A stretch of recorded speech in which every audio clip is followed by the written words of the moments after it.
আগামীকাল অনুষ্ঠিত হতে যাচ্ছে ত্রয়োদশ জাতীয় সংসদ নির্বাচন। উৎসবমুখর পরিবেশ, প্রচার প্রচারণা আর নানা প্রতিশ্রুতির ভিড়ে সবচেয়ে গুরুত্বপূর্ণ প্রশ্নটি এখন ভোটারদের সামনে, কেমন নেতা চাই আমরা? কেবল জনপ্রিয়তা বা স্লোগান নয়, একজন প্রার্থীর চরিত্র, দক্ষতা ও জনকল্যাণে প্রতিশ্রুতি হওয়া উচিত নির্বাচনের প্রধান মানদণ্ড।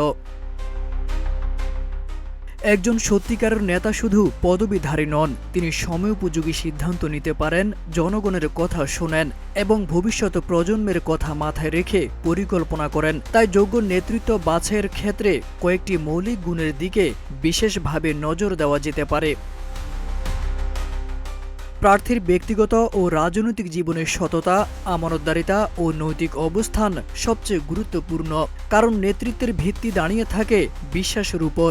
জনগণের আস্থা অর্জন করতে না পারলে উন্নয়নের প্রতিশ্রুতিও অর্থহীন হয়ে পড়ে। দেশ ও জনগণের স্বার্থে সঠিক সময়ে সঠিক সিদ্ধান্ত নেওয়ার ক্ষমতা একজন নেতার অপরিহার্য গুণ।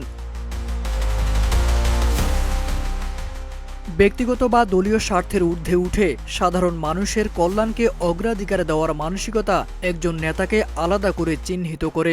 জনসেবার মানসিকতা ছাড়া নেতৃত্ব কেবল আনুষ্ঠানিকতায় সীমাবদ্ধ থাকে। জনগণের সমস্যা ধৈর্যের সঙ্গে শোনা, সহমর্মিতার সঙ্গে সমাধান খোঁজা এবং প্রতিকূল পরিস্থিতিতে স্থির থাকা, এইসব গুণ নেতৃত্বকে মানবিক ও গ্রহণযোগ্য করে তোলে। একনায়কতান্ত্রিক মনোভাব নয়, বরং পরামর্শ ভিত্তিক সিদ্ধান্ত গ্রহণ একটি সুস্থ গণতান্ত্রিক সংস্কৃতির অংশ। দল ও জনগণের মতামতকে গুরুত্ব দেওয়া নেতাই দীর্ঘমেয়াদে সফল হন। কেবল প্রতিশ্রুতি নয়, বাস্তবায়নের সক্ষমতাই নেতৃত্বের আসল পরীক্ষা।